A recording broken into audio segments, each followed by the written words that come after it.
নমস্কার। হাওড়া জেলার সবথেকে বড় ফেসবুক ইতিহাস চর্চার গ্রুপ হাওড়ার ইতিবৃত্ততে আরও একবার সকলকে সায়নের সঙ্গে ফেসবুক লাইভে হাওড়া জেলার ইতিহাস চর্চা, এই যে লাইভ স্ট্রিমিং অনুষ্ঠান, সেই অনুষ্ঠানের 22তম পর্বে আমরা সকলকে স্বাগত জানাচ্ছি। দেখতে দেখতে আমরা 22টা পর্ব পেরিয়ে ফেললাম। 21টা পর্ব আমাদের হয়ে গেছে, আজকে আমরা 22তম পর্বে এসেছি। মাঝে আমরা একটু সময় গেছে, আমরা রেগুলার হয়তো প্রত্যেক সপ্তাহে বা প্রত্যেক মাসে বা 10-15 দিন ছাড়া ছাড়া হয়তো আমরা লাইভ করতে পারি না, কিন্তু আমাদের চেষ্টা থাকে যে আমরা এই অনুষ্ঠানের মধ্যে দিয়ে একদম আড্ডার ছলে হাওড়া জেলার ইতিহাস এবং হাওড়া জেলার সঙ্গে জুড়ে থাকা মানুষ যারা হয়তো শুধু জেলার মধ্যে সীমাবদ্ধ নন, তাদের খ্যাতি, তাদের ব্যাপ্তি, তাদের ঐতিহ্য জেলার বাইরে, রাজ্যের বাইরে, দেশের বাইরে, বিশ্বজনীন। তো সেই সমস্ত মানুষ, সেই সমস্ত ঘটনা, সেই সমস্ত ইতিহাস একটু ফিরে দেখা, আগামী প্রজন্ম বা এই প্রজন্ম যারা বইয়ের থেকে বেশি মোবাইল, ল্যাপটপ বা ডিজিটাল মাধ্যমকে তাদের জ্ঞান আহরণের জায়গা করে নেন, সেই প্রজন্মের কাছে হাওড়ার ইতিহাস, হাওড়া জেলাকে কেন্দ্র করে যে বৃহত্তর ইতিহাস, এই ইতিহাসকে তুলে ধরার লক্ষ্য নিয়েই আমরা আমাদের এই ফেসবুক লাইভ অনুষ্ঠান করি। তো আজকেও আমরা এরকম একটা খুব গুরুত্বপূর্ণ বিষয় নিয়ে আপনাদের সামনে চলে এসেছি। আপনারা এতক্ষণে জেনেই গেছেন যে আজকের আমাদের আলোচনার বিষয় হচ্ছে বিখ্যাত চিত্রকর বামাপদ বন্দ্যোপাধ্যায়। সেই বামাপদ বন্দ্যোপাধ্যায় তার একটা জীবনের একটা অংশ আমাদের এই হাওড়া জেলায় সঙ্গে যুক্ত। তো আসুন আজকে আমরা এই বামাপদ বন্দ্যোপাধ্যায় সম্পর্কে জানি। বামাপদ বন্দ্যোপাধ্যায়ের নাম হয়তো অনেকে শোনেননি, কিন্তু দেখা যাবে যে তার বাড়িতে বা তাদের পুরনো বাড়িতে হয়তো বামাপদ বাবুর একটা ছবি টাঙানো আছে। তো এই যে একটা মানুষ যার ছবি আমরা সচরাচর দেখি, কিন্তু সেই মানুষটা, সেই ছবির পেছনের মানুষটা কে, সেই ছবিটা কে বানিয়েছেন, সেই মানুষটা, সেই চিত্রকর বামাপদ বন্দ্যোপাধ্যায়, তাকে আজকে আমরা একটু নতুন করে জানবো, নতুন করে চিনবো এবং হাওড়া জেলার সঙ্গে তার কি যোগ, সেই যোগ আমরা প্রতিষ্ঠা করার চেষ্টা করব। আসুন আজকের এই আলোচনায়, যাকে আমরা বরাবরের মতো পাই, প্রতিবারই প্রায় আমরা আলোচনায় এই লাইভ অনুষ্ঠানে পাই, যার গাইডেন্সে আমাদের এই অনুষ্ঠানগুলো চলে, সেই মাননীয় সুকান্ত মুখোপাধ্যায় মহাশয়, বিশিষ্ট হাওড়া গবেষক। সুকান্ত বাবুকে আমরা আমাদের এই আলোচনায় আহ্বান করে নিচ্ছি। নমস্কার স্যার। আমরা অনেকদিন পর আবার লাইভ অনুষ্ঠানে এলাম। আমরা কদিন আগে আমরা বাস নিয়ে অনুষ্ঠান করেছি, সেটা ভালোই সাড়া পেয়েছে, বহু মানুষের কাছে সেই ভিডিও পৌঁছে গেছে, সেই লাইভ অনুষ্ঠান পৌঁছে গেছে। তারপর আমরা আবার বেশ কিছুদিন পরে আবার আমরা ফিরলাম ফেসবুক লাইভ অনুষ্ঠানে। তো আজকে আমরা আলোচনা করব বামাপদ বন্দ্যোপাধ্যায় এবং তার হাওড়া যোগ নিয়ে। তো এখন আপনি শুরু করুন। বামাপদ বন্দ্যোপাধ্যায় কেন আমাদের জানা দরকার, সেই মানুষটাকে, তার গুরুত্বটা কি, সেটা নিয়ে আমরা একটু আলোচনা শুরু করি। আপনারাও যারা কমেন্ট করবেন, তারাও যদি কারো কোনো প্রশ্ন থাকে, নিশ্চয়ই আপনারা কমেন্টে আমাদেরকে জানাবেন। আমরা আপনাদের প্রশ্ন নিয়ে আমরা আলোচনা করব। শুরু করুন স্যার।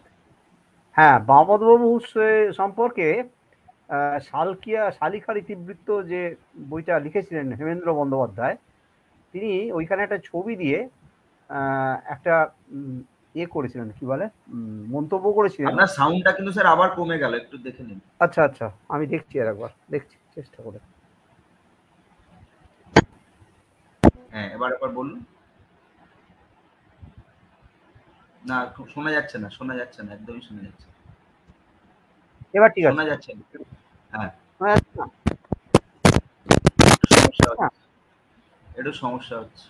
সমস্যা হচ্ছে? হ্যাঁ, সাউন্ড একদম আসছে না নাকি? সাউন্ড একটু কমে গেছে, আগেরটা ভালো কমে যাচ্ছে? আসছিল, কমে যাচ্ছে। আমি কানেকশনটা ঠিকঠাক ভাবে হচ্ছে না।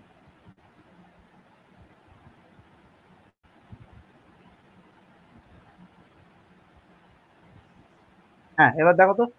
হ্যাঁ হ্যাঁ, বলুন বলুন। ঠিক আছে তো? ঠিক আছে ঠিক আছে। বাবুবাবু সম্পর্কে প্রথম জানতে পারি সেটা হচ্ছে হেমেন বাবুর বইটা থেকে, শালিখারি দ্বীপবৃত্ত। সেখানে উনি লিখেছিলেন যে বিদ্যাসাগরের একটা ছবি এঁকেছিলেন বাবু। এই বইটা সম্ভবত 1982 সালে লেখা হয়েছিল। তো আমি যখন সাংবাদিকতার সঙ্গে যুক্ত ছিলাম 2000 সাল, 1999-2000 সাল, তখন ওই বইটা আমি হেমেন বাবুর কাছ থেকে আমি উপহার পেয়েছিলাম, এবং সেইখানে ওই ব্যাপারটা জানতে পেরেছিলাম যে বাবু বিদ্যাসাগরের একটা ছবি এঁকেছিলেন। বিদ্যাসাগরের শেষ জীবনের ছবি, এবং তার বিনিময়ে বিদ্যাসাগর মহাপদবাবুকে একজোড়া শাল, তার দোয়াত কলম, আর একটা লাঠি বা ছড়ি ছড়ি যেটাকে বলে, সেটা উপহার দিয়েছিলেন। তো এই ব্যাপারটা আমাকে খুব আকৃষ্ট করেছিল যে কে এই মানুষটি যিনি শালকিয়ায় থাকতেন, তিনি বিদ্যাসাগরের ছবি এঁকেছিলেন, সেই ছবিটা গেল কোথায়। এই অনুসন্ধান শুরু হতে প্রায় 5-6 বছর লেগে গেল আমার বার করতে। কারণ হচ্ছে যে আমরা এমন একটা সময় বাস করি যেখানে এত বেশি সময় চলে গেলে আর তার অতীত মানে খুঁজে পাওয়া খুব দুর্ঘট ব্যাপার হয়ে দাঁড়ায়। যাই হোক, কপাল ভালো বলতে হবে যে ওইখান থেকে বামাপদবাবুর কি বলে পরিবার যারা আছে আর কি, তারা সরে গেছেন, এবং ওনার নাতি, তার সঙ্গে আমার পরিচয় হলো। তার ছবি আমি পরে দেখাবো আমরা। তার দুই নাতির সঙ্গে আমার পরিচয় হলো, সেই বাড়িটা দেখতে পেলাম, শালকিয়াতে যে বাড়িতে উনি থাকতেন। তারপরে ওনার সম্পর্কে পড়াশোনা করতে করতে আস্তে আস্তে জানতে পারলাম যে উনি হচ্ছেন প্রথম বাঙালি শিল্পী যার হাত ধরে আমরা কেশবচন্দ্র সেন, রাজা রামমোহন রায়, সুরেন্দ্রনাথ বন্দ্যোপাধ্যায়, নরেন্দ্রনাথ সেন মানে ইন্ডিয়ান মিরর পত্রিকার সম্পাদক নরেন্দ্রনাথ সেন, জাস্টিস চন্দ্রমাধব ঘোষ, স্যার গুরুদাস মুখার্জি, বঙ্কিমচন্দ্র, আশুতোষ মুখোপাধ্যায়, রাজা যতীন্দ্রমোহন ঠাকুর, স্যার রাজেন মুখার্জি, এইসব মানুষকে যে ছবি, সেই ছবি তিনি এঁকেছিলেন। এবং তখনকার দিনে তো স্টুডিও ছিল না। এইসব ছবি যখন আঁকা হয়েছে তখন স্টুডিও চল খুব একটা ছিল না। যেমন ধরো, এই হচ্ছে মহাপদবাবুর একটা তোলা ছবি, এটা ওনার বাড়িতে আছে। এটা খুব মানে সৌভাগ্যবশত ওনার নাতি আমাকে দিয়েছেন। মহাপদবাবুকে এরম দেখতে ছিল, এটা স্টুডিওতে তোলা ছবি, অনেক পরে মানে বেশি বয়সের দিকে। তা উনি একটু সাহেবিয়ানা পছন্দ করতেন, মানে এইরকম একটা কুর্তা টাইপের জিনিস পরতেন, দাড়ি রাখতেন, আর মাথায় একটা ছাতা সবসময় ব্যবহার করতেন। এটা একটা ওনার বৈশিষ্ট্য ছিল, আর পুরোপুরি বাঙালি ছিলেন, আদ্যপান্ত বাঙালি। কিন্তু যাই হোক, যেটা বলছিলাম সেটা হচ্ছে যে এই সমস্ত মানুষ অর্থাৎ কেশব সেন, রামমোহন রায়, সুরেন ব্যানার্জি কেমন দেখতে ছিলেন তাদের আমরা জানতেই পারতাম না যদি না মমতাবাবু থাকতেন। অর্থাৎ যত বড় বড় বাঙালি মনীষী আছেন প্রায় প্রত্যেকের ছবি মমতাবাবু এঁকেছেন। বঙ্কিমচন্দ্রের 3খানা ছবি এঁকেছেন।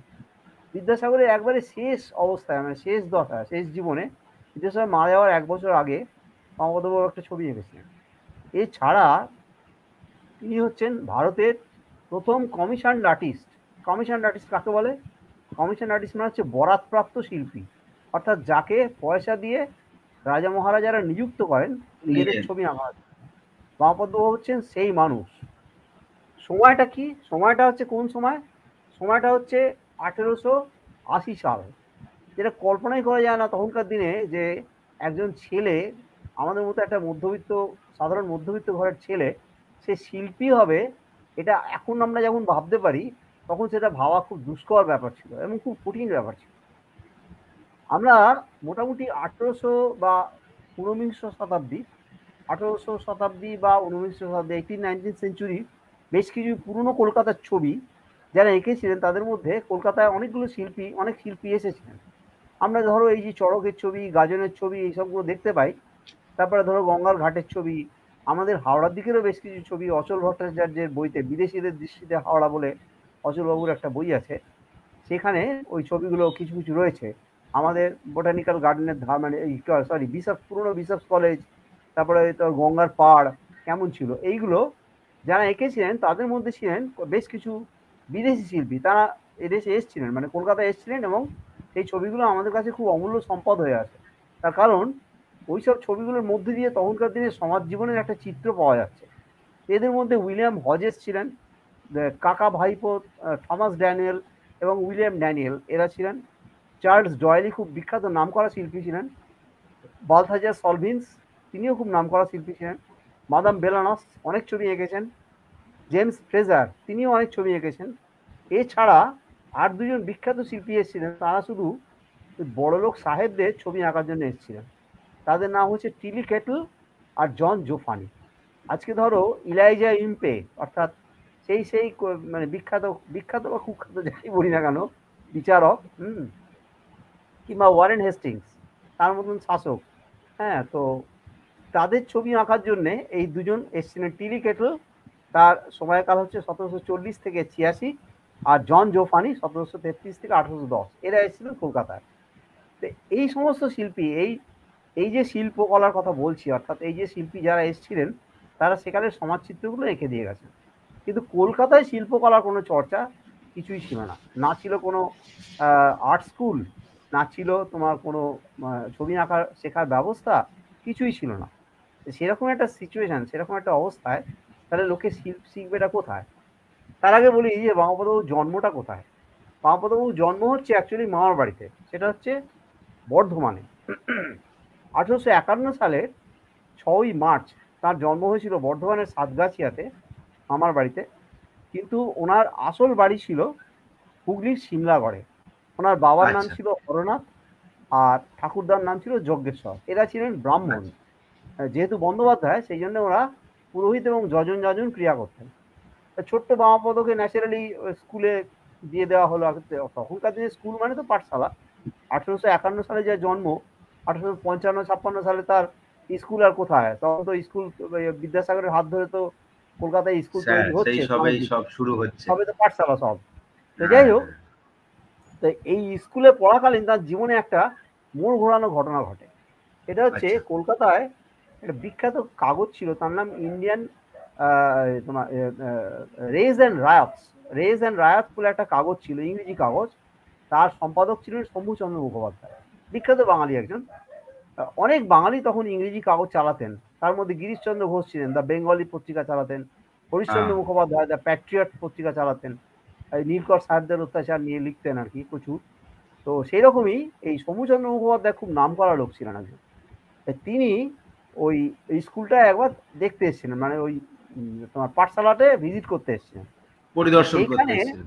হ্যাঁ, পরিদর্শন করতে এসেছিলেন, হ্যাঁ, দেখতে এসেছিলেন। মানে ইন্সপেক্টর হিসেবে নয়, এমনি মানে হ্যাঁ, গেস্ট হিসেবে এসেছিলেন, বা কেউ নিয়ে এসেছিল, আমি ওই ইতিহাসটা বলতে পারবো না। কিন্তু যে কোনো ভাবেই হোক, স্কুলের পরিচালন কর্তৃপক্ষ বা পাঠশালার পরিচালন কর্তৃপক্ষ তাকে ডেকে পাঠিয়েছিলেন, তিনি এসেছিলেন। সেইখানে ছোট্ট বামাপদ একটা স্কেচ দেখে তিনি অবাক হয়ে যান যে এই ছেলেটি এত সুন্দর ছবি আঁকে। তাহলে তখন ও বাবার সঙ্গে কথাবার্তা বলতে হবে। তো বাবার সঙ্গে কথাবার্তা বলতে বাবা তো রাজি নয় কিছুতেই। ছেলেকে কলকাতায় আর্ট কলেজে পাঠাবো, এ কি করে সম্ভব? কিছুই তো নেই, কোথায় পাঠাবোটা, কোথায় পাঠাবো, মানে কে খরচা কে দেবে? আমরা তো গরিব মানুষ, সবে তো মানে এই যজন যজন মানে তোমার বামুন ঠাকুর আর কি, হ্যাঁ, পুরুষ ঠাকুর। এই পুজো পুজো করে চাল কলা নৈবেদ্য যা হয় তাতে হবে। তখন ওই গ্রামে যে জমিদার ছিলেন তিনি বললেন, ঠিক আছে, ওর পড়াশোনার দায়িত্ব আমি নেব। 1854 সালে গড়ানাটা হচ্ছে তোমার উত্তর কলকাতার একটা জায়গা যেখানে ঠাকুরের সোনার গয়না টয়না তৈরি হয় আর কি। সেখানে প্রথম একটা আর্ট স্কুল তৈরি হয়, কিন্তু সেটা বেসরকারি উদ্যোগে, পুরোপুরি সরকারি উদ্যোগে কোনো আর্ট স্কুল ছিল না। তার আগে তোমার নিশ্চয়ই মনে পড়বে, বা যারা শুনছেন তারা সকলেই জানবে, যে বটতলার ছাপাই ছবি খুব বেশি পরিমাণে তখন কলকাতায় চলতো। আর ক্যালকাটা আর্ট স্টুডিও কিছুদিন পরে চালু হয়। ক্যালকাটা আর্ট স্টুডিওতে কিন্তু অনেক ভালো ভালো ছবি ছাপা হয়েছে, প্রচুর ভালো ভালো ছবি তৈরি হতো ক্যালকাটা আর্ট স্টুডিওতে। তো এই যে ঠাকুর বাড়ি থেকে যে ভারতী পত্রিকা বেরোতো না, সেই ভারতী পত্রিকার যে প্রচ্ছদের ছবি, সেই ছবি কিন্তু এই ক্যালকাটা আর্ট স্টুডিওর একজন শিল্পী বানিয়েছিলেন। যাই হোক, তো মানে ওই শৌখিন আর্ট হিসেবে, আর্টের কদর হিসেবে বটতলার ছাপাই ছবি একমাত্র চলতো। আর এই 1854 সালে গড়ানহাটায় একটা প্রাইভেট স্কুল চালু হলো। সেইখানেই ওই বামাপদবাবুকে ভর্তি করে দেওয়া হলো। তার আগে 1831-32 সালের আগে কলকাতায় কোনো আর্টের স্কুল বা এক্সিবিশনও পর্যন্ত হয়নি। প্রথম কলকাতায় আর্ট এক্সিবিশন হয় 1831-32 সালে। সেখানে সবই বিদেশি চিত্রকরদের ছবি দেখানো হয়েছিল। তার মধ্যে তোমার সেখানে বিখ্যাত বিখ্যাত সব শিল্পী আর কি, হজেস ছিলেন, তারপরে তোমার টিলি ক্যাটল ছিলেন, জন জোফানি ছিলেন, জোশুয়া রেনল্ড ছিলেন, এসব বিখ্যাত বিখ্যাত শিল্পীদের ছবি 1831-32 সালে প্রদর্শিত হয়েছে। এখন প্রশ্ন হচ্ছে এইসব ছবি কিনবে কে আর রাখবেটাই বা কে, তাই না? রাজা মহারাজা ছাড়া তো সম্ভব না। হ্যাঁ, কলকাতাতে সেরকম লোক ছিলেন, অবশ্যই ছিলেন। দ্বারকানাথ ঠাকুর ছিলেন, বেলগাছিয়া ভিলা, যতীন্দ্রমোহন ঠাকুর ছিলেন, সৌরীন্দ্রমোহন ঠাকুর ছিলেন, এরকম নানান রকম মানে বড় বড় আর কি ঠাকুর পরিবারের বেশ কি বলবো, রমানাথ ঠাকুর, এরা মানে ঠাকুর পরিবারের যে বিখ্যাত ব্যক্তি, এরা কিন্তু এই আর্ট অ্যান্ড কালচারের একটা পৃষ্ঠপোষক ছিলেন। বিশেষ করে দ্বারকানাথ তো বটেই, বেলগাছিয়া ভিলের কথা বলতেই হবে। দ্বারকানাথের ওই বাড়িটা অত্যন্ত সুন্দর করে সাজানো ছিল। তারপর কলকাতা মার্বেল প্যালেস ছিল একটা, শোভাবাজারের রাজবাড়ি, এরা সব এই ধরনের আর্ট অ্যান্ড কালচারকে প্রেফার করত, বেশি করে দিতেন আর কি, মানে প্রেফারেন্স দিতেন। যাই হোক, তো সেই ওই স্কুলটাতে বামাপদকে ভর্তি করা হলো। ছোট্ট বামাপদ এলেন, কলকাতায় রইলেন। তখন কলকাতায় থাকার জায়গার খুব অসুবিধে, খাওয়ার জায়গার খুব সমস্যা। 1864 থেকে 1882 ওই ওই কলেজটা তোমার প্রিন্সিপাল ছিলেন হেনরি হোভার লক। এই হেনরি হোভার লক অত্যন্ত গুণী একজন শিল্পী, যিনি ছাত্রদের খুব মন দিয়ে শেখাতেন। কিন্তু সেটা সব কিন্তু ইউরোপিয়ান আর্ট, এটা খেয়াল রাখতে হবে। বাঙালি শিল্পকলা বলতে যেটা আমরা বুঝি সায়ন, যারা শুনছেন তারা সকলেই জানবেন, বা যারা একটুখানি শিল্পকলা চর্চা করেন তারা জানবেন যে 1900 সালের আগে পর্যন্ত, 1900 সাল কেন, 1905-06 সালের আগে পর্যন্ত, হ্যাঁ 5-6 সালের আগে পর্যন্ত বেঙ্গল স্কুল বলে আমরা যেটাকে বলি, নন্দলাল বসু, তারপরে তোমার অসিত হালদার, সবচেয়ে বড় কথা নিবেদিতা, তারপরে হ্যাভেল সাহেব, এদের আগমন যখন ঘটলো ভারতে, মানে এদের হাত ধরে অ্যাকচুয়ালি আমাদের যে বেঙ্গল স্কুল যেটাকে বলা হয়, সবচেয়ে বড় নাম করতে হবে অবনীন্দ্রনাথ ঠাকুরের, না করলে খুব ভুল হবে। হ্যাঁ, এদের হাত, অবনীন্দ্রনাথের মানে নিজের যে ছবি আঁকা যে ছবি, নন্দলালের যে আঁকা ছবি যেগুলো, আর সবচেয়ে বড় কথা সিস্টার নিবেদিতা এদের বড় পৃষ্ঠপোষক ছিলেন। নিবেদিতা কিন্তু নিজেও খুব ভালো ছবি আঁকতেন, এটা অনেকে জানে না যে নিবেদিতা প্রথম স্বামীজি মারা যাওয়ার পর একটা মেডেলের নকশা করেছিলেন, জানো তো?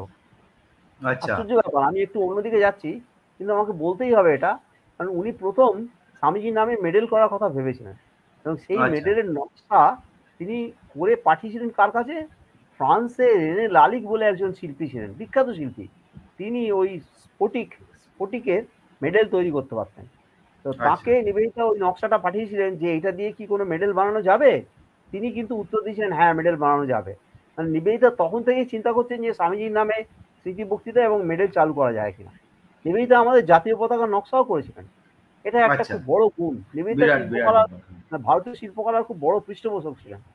অ্যাক্সিডেন্টালি এই নিবেদিতার সঙ্গে আমাদের বামাপদবাবুর যোগাযোগ ছিল, এবং মানে বামাপদবাবু নিবেদিতার সঙ্গে যোগাযোগ থাকার জন্যে অনেকটা পৌরাণিক চিত্র থেকে অন্যান্য চিত্রতেও চলে এসছেন। কারণ 1906-07 সাল নাগাদ বামাপদবাবুর কলকাতায় বিশাল নাম ডাক, সেটা পরে আসছি আমি আস্তে আস্তে।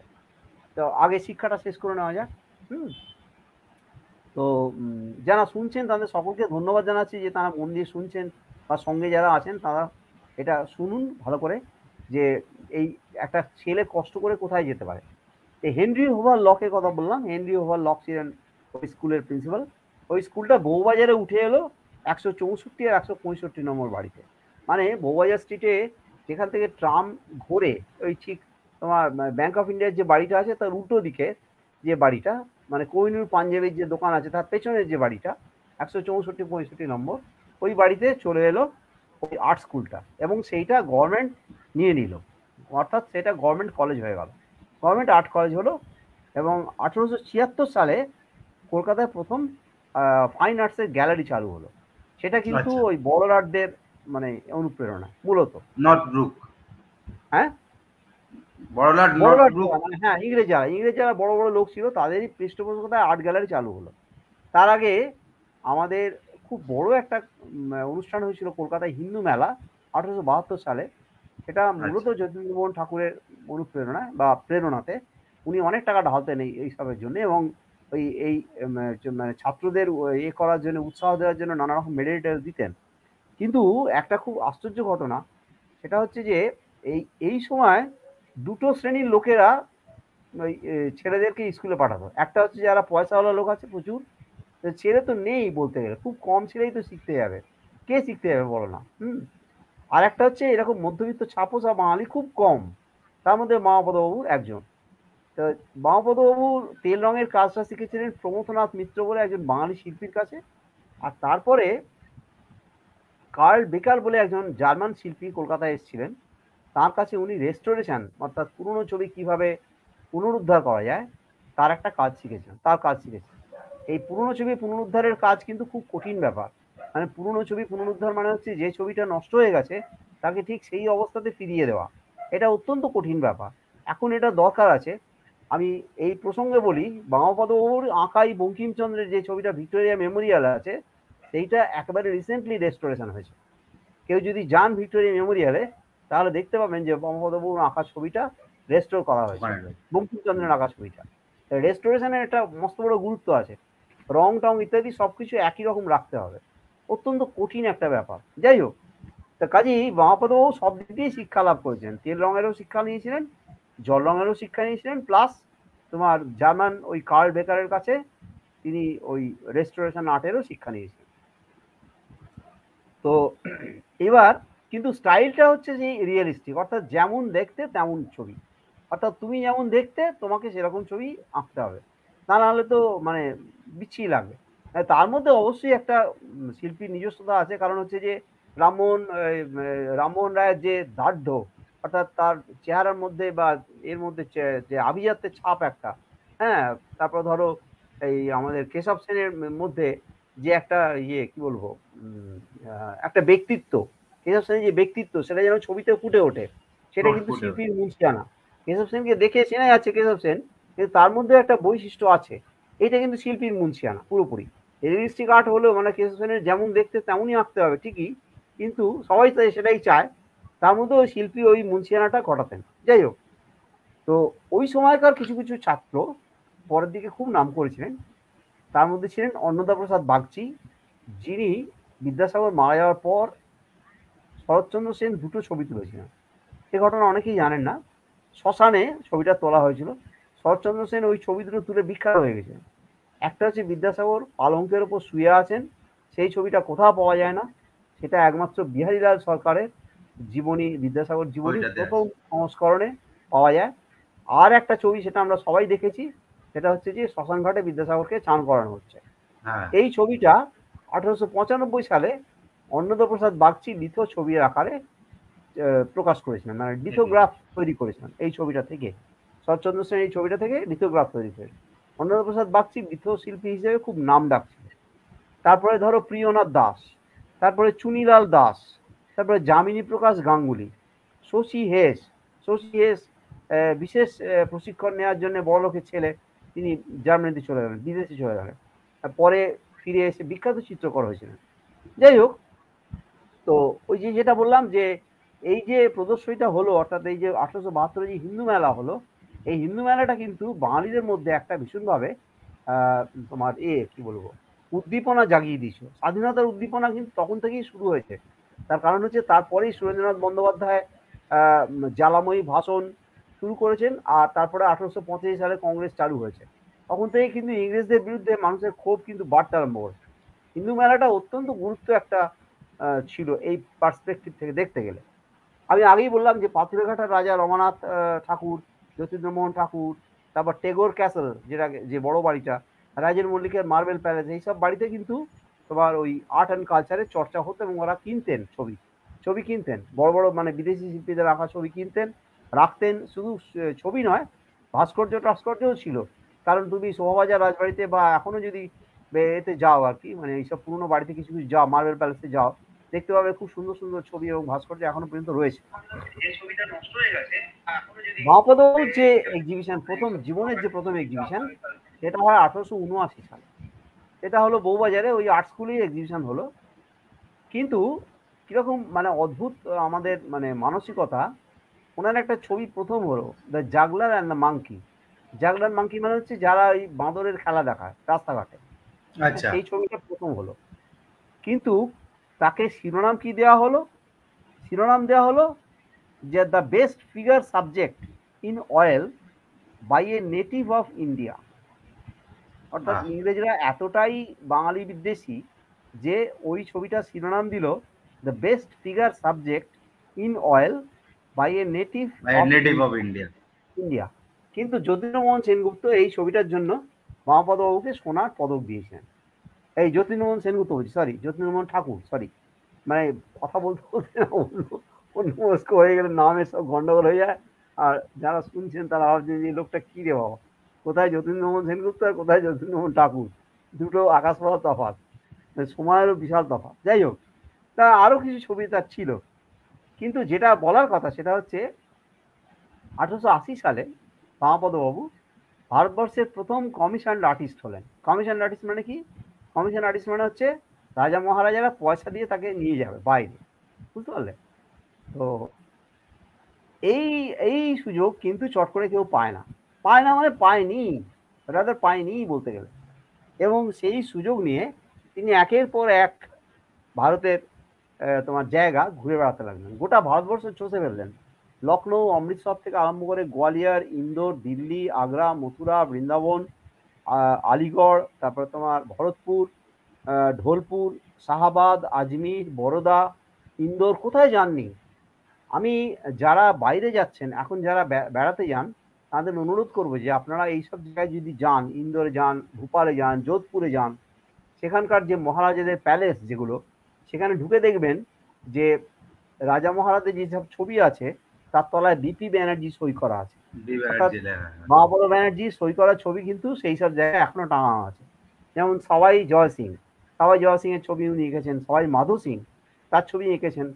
তো এরকম অনেক বিখ্যাত বিখ্যাত যোধপুর, বিকানির, পাতিয়ালা, ভোপাল, সারা ভারতবর্ষ উনি চষে বেরিয়েছেন এবং প্রচুর টাকা রোজগার করেছেন। কারণ এক একটা ছবি মানে ফুল সাইজ অয়েল পেন্টিং, এবং বসে আঁকতে হবে, মানে সিটিং দিয়ে আঁকতে হবে। যার ছবি হবে সেই রাজা বা মহারাজাকে সামনে বসতে হবে যতদিন না ছবিটা কমপ্লিট হয়, এবং সেই ছবি তারপর বাঁধানো হবে। বিশাল ব্যাপার, বিরাট খরচ।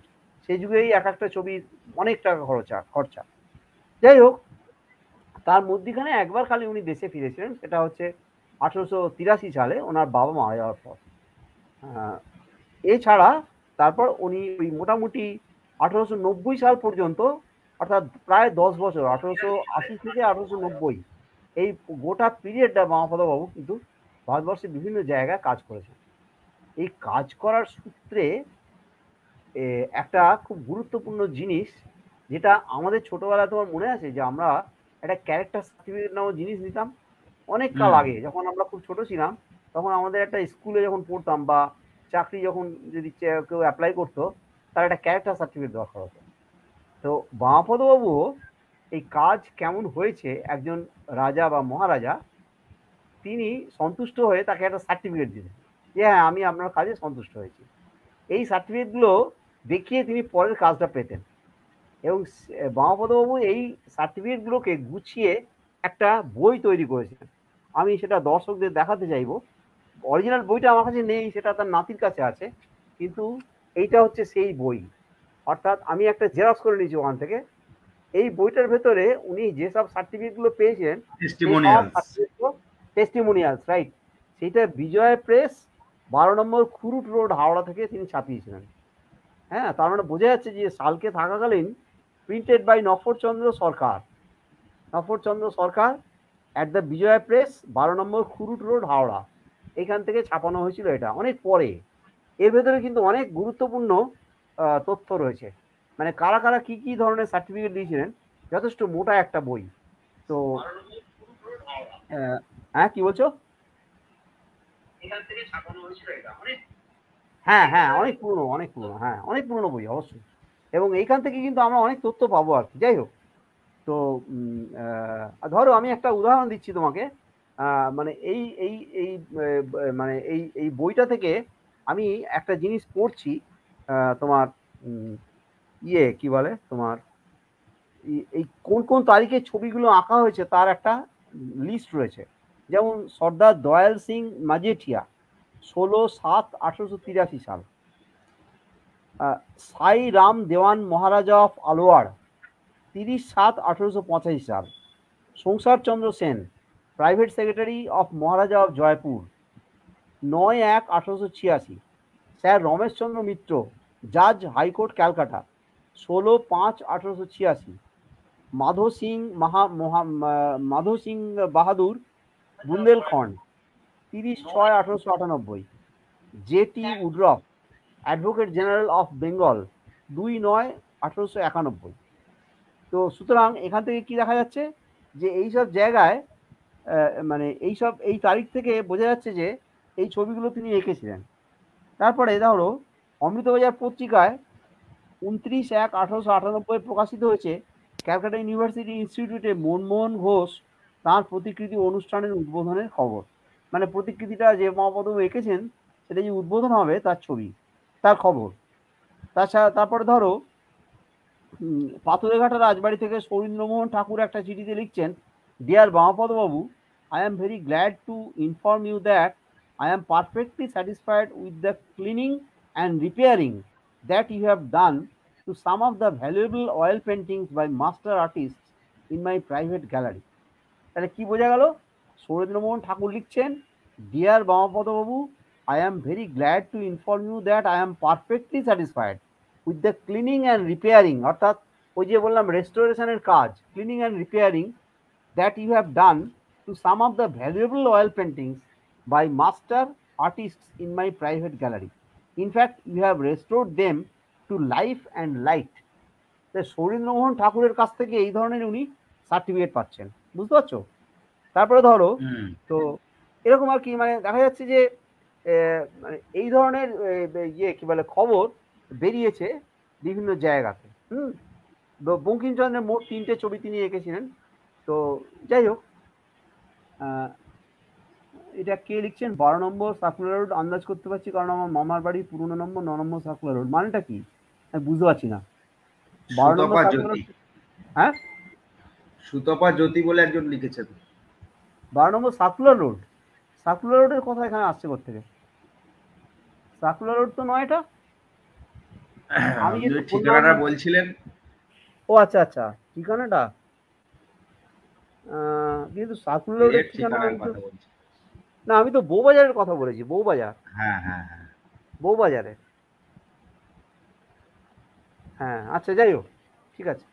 তো বঙ্কিমচন্দ্র তাকে একটা পাগড়ি দিয়েছিলেন। আচ্ছা, এবারে যেটা, তারপর তো উনি 1890-91 সাল নাগাদ চলে এলেন। 1890 সালে তোমার বিদ্যাসাগরের ছবিটা আঁকা হয়েছে, আমি পরে আসছি সেটাতে। এরপরে মহাপদবাবু হচ্ছে বিশাল কৃতিত্ব, সেটা হচ্ছে ওলিওগ্রাফ। ওলিওগ্রাফ হচ্ছে রাজা রবি বর্মা, আমরা সবাই জানি ভারত বিখ্যাত একজন শিল্পী। তিনি ত্রিবাঙ্কুরের রাজা ছিলেন এবং 1848 থেকে 1906 এই পিরিয়ডটা তিনি বেঁচেছিলেন। কিন্তু তিনি একজন ভারত বিখ্যাত শিল্পী, প্রচুর টাকার মালিক ছিলেন। তিনি বিদেশ থেকে যন্ত্র আনিয়ে প্রথম ওলিওগ্রাফ ভারতবর্ষে চালু করেন। ওলিওগ্রাফটা কি জিনিস? ওলিওগ্রাফ হচ্ছে চকচকে রঙিন ছবি, 22 ইঞ্চি বাই 16 ইঞ্চি মাপের রঙিন ছবি, চকচকে ছবি, এবং সেটা বাঁধিয়ে রাখা যাবে। যেভাবে আমরা মানে ক্যালেন্ডার আজকালকার দিনে দেখি, যেমন ক্যালেন্ডারের ছবি হয়, তার থেকে আরো ভালো কোয়ালিটির পাতায় একদম সুন্দর, শুধু ছবিটাই থাকবে, তাতে আর কিছু থাকবে না। তো রবি বর্মা প্রথম এই ওলিওগ্রাফ চালু করেছিলেন।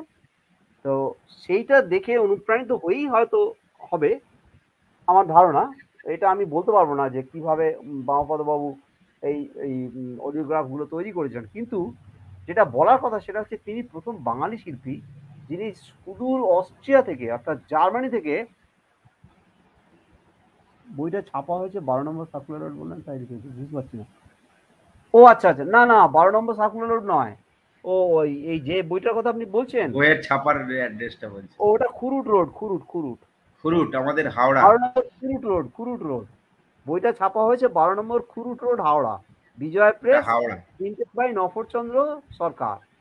এইখানটা লেখা আছে, এই জায়গাটা, অর্থাৎ যেখানটা সুকান্ত মুখার্জির সংগ্রহ আছে চাওয়া পড়ে গেছে, ওই জায়গাটা লেখা আছে printed by Nafarchandra Sarkar at the Bijoy press, 12 number Khurut road, Howrah, circular road না, খুরুট রোড। যাই হোক, থ্যাংক ইউ ভেরি মাচ। তো বামাপদবাবু প্রথম এই ওলিওগ্রাফ ছাপিয়ে আনলেন। তো ওনার পারিবারিক সূত্রে ওনার নাতি অমিতাভ বাবুর সঙ্গে আমার দেখা হয়েছিল। অমিতাভ বাবুর ছবি একটা তোমাকে আমি দিয়েছি, অমিতাভ বাবু এবং আরেকজন নরেশ বাবু, নরেশ মুখার্জি। অমিতাভ ব্যানার্জি হচ্ছেন বামাপদবাবুর ছেলের ছেলে, মানে নাতি। উনি থাকতেন ব্যান্ডেলে, তার বাড়ি খুঁজে পেতে আমার দম বেরিয়ে গেছিল একদম। তো ও আচ্ছা আচ্ছা, খুরুট রোডের আগের নাম সাকুয়া রোড ছিল, এটা আমার জানা ছিল না, থ্যাংক ইউ, এটা আমি জানতাম না, থ্যাংক ইউ। যাই হোক, তো যেটা বলছিলাম, হ্যাঁ, অমিতাভ বাবু আমাকে যথেষ্ট সাহায্য করেছিলেন।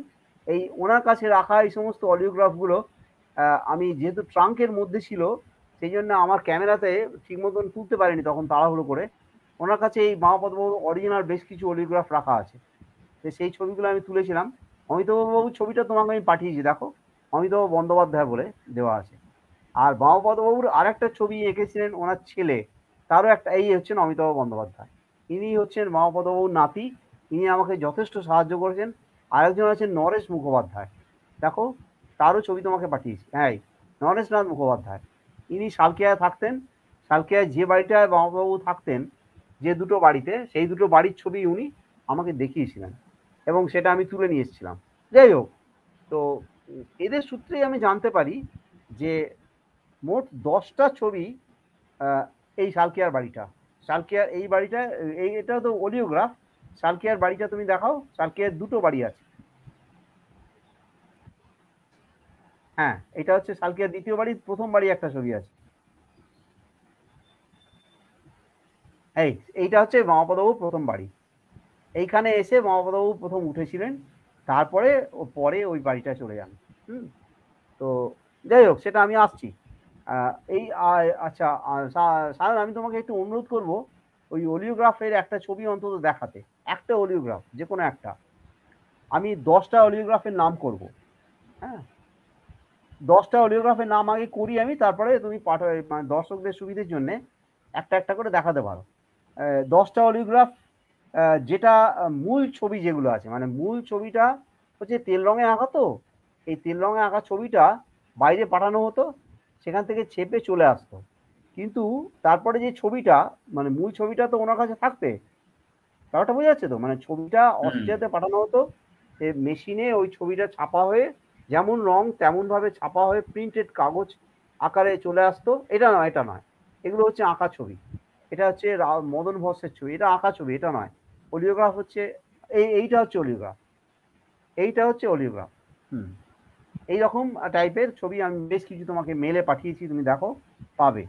এর তলায় সব নাম দেওয়া আছে এবং পরিষ্কার করে সব দেওয়া আছে নামগুলো। হ্যাঁ, এইটা এইগুলো হচ্ছে অডিওগ্রাফ, ঠিক ঠিক ঠিক। দেখো তলায় নামটা দেওয়া আছে, দেখো, একটু জুম করো, তলায় নাম দেওয়া আছে। এটা অর্জুন এবং উর্বশী, তাই তো? অর্জুন উর্বশী, হ্যাঁ, অর্জুন উর্বশী, ঠিক।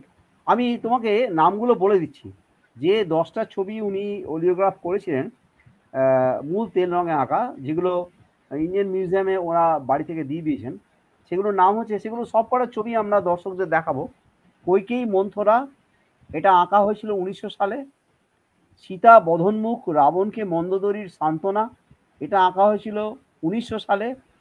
শান্তনু ও গঙ্গা আঁকা হয়েছে, এইটা হচ্ছে শান্তনু গঙ্গা খুব সম্ভবত, আমি একটু যা দেখতে পাচ্ছি শান্তনু গঙ্গারই ছবি এটা, ঠিক।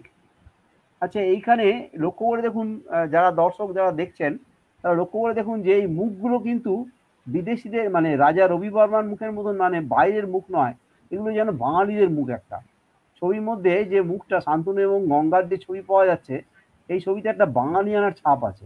তার সঙ্গে সঙ্গে ড্রেসটা যদিও রাজকীয় ড্রেস, কিন্তু বিশেষ করে গঙ্গার কাপড় পরার যে স্টাইলটা, সেটা অনেকটা বাঙালি মহিলাদের মতো, মানে অন্যান্য জাতের সঙ্গে খানিকটা তফাৎ পাওয়া যাচ্ছে। আমি যদিও শিল্পকলার বোদ্ধা নই, আদৌ কিছু বুঝি না, তবুও আমার মনে হয় যে কোথাও একটা উনি বাঙালিয়ানার ছাপ রাখতে চেয়েছিলেন। শান্তনু গঙ্গার এই ছবিটা খুব বিখ্যাত ছবি। তলায় এইখানে ডান দিকে, ছবির ডান দিকে বিপি ব্যানার্জি সই করা আছে, পরিষ্কার একদম ডান দিকে, তুমি একটা দিয়ে দিতে পারো, একটু জুম করলে বুঝতে পারি, দেখো বিপি ব্যানার্জি সই করা আছে, সালটাও লেখা আছে। আমি তাহলে এইগুলো, হ্যাঁ, ক্রোমোলিথোগ্রাফ। এবার এই দেখো, এইখানে মেড ইন জার্মানি পরিষ্কার লেখা আছে, যারা দর্শক নিশ্চয়ই দেখতে পাচ্ছেন, মেড ইন জার্মানি কথাটা এখানে লেখা রয়েছে। শান্তনু গঙ্গা একটু জুম করলে বোঝা যাবে। আমি তাহলে লিস্টটা একটু পড়ে দিই। কৈকেয়ী মন্থরা 1900 সালে, সীতা বধন্মুখ রাবণকে মন্দোদরীর সান্ত্বনা 1900 সালে, শান্তনু গঙ্গা 1901 সালে, এই যে ছবিটা আমরা দেখলাম। কলঙ্ক ভঞ্জন 1903 সালে, এটা হচ্ছে কৈকেয়ী ও মন্থরা। এইটা হচ্ছে এই তোমার কি বলবো ওই তোমার আহ, কৃষ্ণর এটা কৃষ্ণ, হ্যাঁ দুর্বাসার হ্যাঁ, পালন কৃষ্ণের মিরাকল, কৃষ্ণের একটা কোনো মিরাকল ছবি। লীলা। আচ্ছা, উত্তরার কাছ থেকে অভিমন্যুর বিদায় সেটা আঁকা হয়েছে 1900 সালে। দেবদূত রূপে নল রাজা সেটা আঁকা হয়েছে 1922 সালে। বসুপত্নী ও বশিষ্ঠের কামধনু সেটা আঁকা হয়েছে এই 1922 কামধেনু। সালে। হ্যাঁ, এইটা হচ্ছে বসুপত্নী ও বশিষ্ঠের কামধনু, এটা 1922 সালে আঁকা। তারপরে ধরো দেবব্রত পিতৃ সন্দিশন, পিতৃ সন্দর্শন, এটা 1923 সালে আঁকা। এইটা কে বলতো, নলরাজা কি? হ্যাঁ, গলায় ছাপা আছে দেখো, নল নলরাজা। রাজা, নল রাজা। হ্যাঁ, এইটা ওই ছবিটার নাম হচ্ছে দেবদূত রূপে নলরাজা। পৌরাণিক উপাখ্যানগুলো আমি ঠিক বলতে পারবো না, কিন্তু নলরাজা এসছেন আর কি, এই যে ক্রোমলিথোগ্রাফ দেবদূত রূপে নলরাজা, এই সব ছবিগুলো কিন্তু আমি জ্যোতির্ময় ভট্টাচার্যের সৌজন্যে পেয়েছি, অর্থাৎ তিনি এই অরিজিনাল অলিওগ্রাফগুলো উদ্ধার করেছেন। কোথা থেকে উদ্ধার করেছেন সেটা বলছি। এটা হচ্ছে কালীয় দমনের একটা বিখ্যাত ছবি। আর ছিল কূপ হইতে দেবযানী উদ্ধার 1923 সালে, দুর্বাসার পারণ 1926 সালে, আর একটা ছবি ছিল কাশী বিশ্বনাথের সুবর্ণ মন্দির। এই যে কালীয় দমনের ছবিটা, এইটা আধুনিক কালে যেসব এক্সিবিশনগুলো হয় সেখানেও কিন্তু দেখানো হয়। তারপরে তুমি চলে যাও, আরো ছবি আছে দেখো, এটা কালীয় দমন, বিখ্যাত ছবি একটা। হ্যাঁ, এটা কার বলতো, এটা বোধ হয় সম্ভবত শকুন্তলা, শকুন্তলা আর কি বলে তোমার ওই দুষ্মন্ত শকুন্তলা মনে হচ্ছে যতদূর। হ্যাঁ, শকুন্তলা দুষ্মন্ত, রাইট, শকুন্তলা দুষ্মন্ত। এখানে পরিষ্কার করে বাঁদিকে মেড ইন জার্মানি করা আছে, একদম পরিষ্কার। কি সুন্দর রং আর কি সুন্দর আঁকার স্টাইল, কি চমৎকার আঁকার স্টাইল একটা। হুম, এখানেও কিন্তু কাপড় পরার যে দৃশ্য, সেকালে তো ওই ব্লাউজ টাউজ ইত্যাদি পরার চল ছিল না, ছিল না, সেই হ্যাঁ। জন্য উনি কি সুন্দরভাবে ছবিটাকে প্রেজেন্ট করেছেন। তারপরে ওই যে পেছনে সেই শকুন্তলা ওই যে হরিণের এতে আশ্রমে থাকতো না, যে হ্যাঁ, মুনির আশ্রমে থাকতো, কর্ণমুনির আশ্রম, সেখানে হরিণ থাকতো, সেই পেছনে হরিণের ছবিটা রয়েছে। তারপর শকুন্তলার বন্ধুরা পেছনে রয়েছে আর কি, হ্যাঁ, সখীরা ইত্যাদি। আরো ছবি আছে দেখো। হ্যাঁ, এইটা কার ছবি বলো তো? এটা দণ্ডিয়ে উর্বশী। দণ্ডী উর্বশী, ইয়েস, খুব ভালো ছবি এটা। এটাও ওই একই রকম স্টাইল, কিন্তু অদ্ভুত, কিন্তু একটু অন্য টাইপের, মানে সাজগোজগুলো একটু অন্য টাইপের। মানে তখনকার দিনে গয়নাগাটির একটা বিবরণ বর্ণনা, গয়নাগাটি পরা যে স্টাইল, পায়ে যে নুপুর পরা হতো, নুপুরটা কত চওড়া সেটা দেখা যাচ্ছে। এবং পুরুষরাও যে গয়না পরতো সেটাও কিন্তু দেখা যাচ্ছে। রাজাদের ছবিতে কিন্তু গয়না যথেষ্ট, রাজাদের বিবরণটা এতে রয়েছে, মানে মাথায় মুকুট টুকুর ইত্যাদি, শিরস্ত্রাণ তাজ ইত্যাদি এইসব রয়েছে। এই ছবিটা কার বলতো? এটা Debjani rescue from the Debjani well. আর, ও হ্যাঁ, দেবযানী থেকে দেবযানীকে কুয়ো থেকে কূপ থেকে, রেস্কিউ হ্যাঁ, কূপ করছে। থেকে দেবযানী উদ্ধার, কূপ থেকে দেবযানী উদ্ধার। হ্যাঁ, যাই হোক, তো যাই হোক, এই এই ঠিক আছে। আর দেখা এটা হচ্ছে কলঙ্ক ভঞ্জন। কলঙ্ক ভঞ্জন মানে বোধহয় শ্রীরাধা সম্ভবত হবেন, তিনি জলে নেমেছিলেন তার ওই কলঙ্ক মোছানোর জন্য। খুব বিখ্যাত একটা ছবি। তো এই অলিওগ্রাফ সম্পর্কে দ্য বেঙ্গলি পত্রিকা 14ই সেপ্টেম্বর 1904 সালে লিখেছে, এ বেঙ্গলি আর্টিস্ট, 1904 সাল, খেয়াল রাখতে হবে 1904 সালে অলরেডি এই ছবিগুলো বাজারে চলে এসছে। বাবু Bamapada Banerjee, some of whose portraits and paintings have been most deservedly praised by Indians and Anglo-Indians alike, has just put on the market a pair of excellent oleographs, the subject being taken from Hindu mythology at a price which competes favorably with similar foreign productions, one in Radha's Ordeal and the other Durvasa's Wrath against Shakuntala. They are second twins produced by Bamapada Babu in the shape of oleograph. The first pair being এইটা খুব বিখ্যাত ছবি, দুর্বাসার অভিশাপ। The first pair being Uttara and Abhimanyu and Arjuna and Urvashi, which year before last were so highly appreciated by the entire Hindu people, we can scarcely think of better presents to friends and relatives in the approaching pujas than this pair of truly excellent paintings. তার মানে দুর্বাসার এক্সপ্রেশনটাই মারাত্মক ছবিটার হ্যাঁ মধ্যে। এই যে দুর্বাসার এক্সপ্রেশনটা দেখুন আপনি হ্যাঁ ছবিটাতে, হ্যাঁ, অভিশাপ, এটাই একটা অসাধারণ। মুনি রেগে গিয়ে অভিশাপ দিচ্ছে। বেঙ্গলি পত্রিকার এই এই লেখাটাও কিন্তু খুব গুরুত্বপূর্ণ। হ্যাঁ, বেঙ্গলি পত্রিকা বলতে চাইছে 1904 সালে যে পুজোর সময় প্রিয়জনকে এই ছবিগুলো উপহার দেওয়ার কথা ভাবতে পারেন। এই যে কথাটা এখানে লিখছেন, we can scarcely think of better presents to friends and relatives at the approaching pujas than the pair of truly excellent paintings. অর্থাৎ এই ধরনের মানে ছবি আত্মীয় স্বজনকে পুজোর সময় উপহার দেওয়া যেতে পারে। দ্য বন্দে মাতরম পত্রিকাও লিখেছিল, we are glad to note that the pictures of Shantanu and Ganga and কৈকে and Manthara done from the original paintings of Srijuto Bamapada Banerjee, the well-known Calcutta artist, are really fine productions of art. They reflect genuine credit to Srijuto Banerjee's skill. The painter certainly deserves public encouragement and patronage. এবার প্রশ্নটা হচ্ছে যে এই এত টাকা যেটা উনি রোজগার করেছিলেন ওই কমিশন আর্টিস্ট হিসেবে বাইরে গিয়ে, সেই টাকা তো উনি এই ছবির পেছনে ঢেলেছিলেন। তার সঙ্গে যে সাহায্য করেছিলেন তিনি হচ্ছেন বসুমতী উপেন্দ্রনাথ বন্দ্যোপাধ্যায়। এই এই এনার একটা বিরাট উপেন্দ্রনাথ মুখোপাধ্যায়। এইখানে একটা ঘটনা বলার আছে, সেটা হচ্ছে স্বামীজি যখন শিকাগো থেকে কলকাতায় এলেন তখন তাকে সংবর্ধনা দেওয়ার তো একটা ব্যবস্থা হয়েছিল। সেই ব্যবস্থাটার জন্য তার গুরু ভাইরাই বেশি উদ্যোগ নিয়েছিলেন। তা যেদিন সংবর্ধনাটা দেওয়া হবে তার আগের দিন রাত্রিবেলা স্বামী ব্রহ্মানন্দ ইত্যাদি কয়েকজন গুরু ভাই বসে আলোচনা করছেন যে আমরা তো এত চেষ্টা করলাম, কিন্তু আদৌ কালকে কোনো লোক হবে, অর্থাৎ স্বামীজিকে আনার জন্যে কলকাতায় কি সেরকম জনসমাগম আমরা ঘটাতে পারবো, আমাদের কি সেই ক্ষমতা আছে? তখন উপেন্দ্রনাথ মুখোপাধ্যায় ওখানে আসেন, ওই রাত্রি তখন অনেক রাত্রি। উপেন্দ্রনাথ মুখোপাধ্যায় বলছেন যে আমার প্রেস থেকে আমি হাজার হাজার লিফলেট ছাপিয়ে গোটা কলকাতায় ছড়িয়ে দিয়েছি, অর্থাৎ সকালবেলা উঠেই লোকে দেখতে পাবে যে স্বামীজি শিয়ালদা স্টেশনে আসছেন, বিদেশ জয় করে ফিরে আসছেন। উপেন্দ্রনাথ মুখোপাধ্যায় গোপনে এই কাজটি করেছেন, বিভিন্ন জায়গায় লোক লাগিয়েছেন, গোটা কলকাতা শহর জুড়ে বড় বড় লিফলেট ছাপিয়ে, মানে নিজের প্রেস থেকে, বসুমতী প্রেস ছিল না তো, উপেন্দ্রনাথ মুখোপাধ্যায়কে স্বামীজি সাহায্য করেছিলেন অনেক রকম ভাবে। সেসব গল্পগুলো এখানে বলার নয়, যাই হোক। তো সেই আমি এই ব্যাকগ্রাউন্ডটা বললাম যে সেই উপেন্দ্রনাথ মুখোপাধ্যায় কতখানি বন্ধুবৎসল ছিলেন।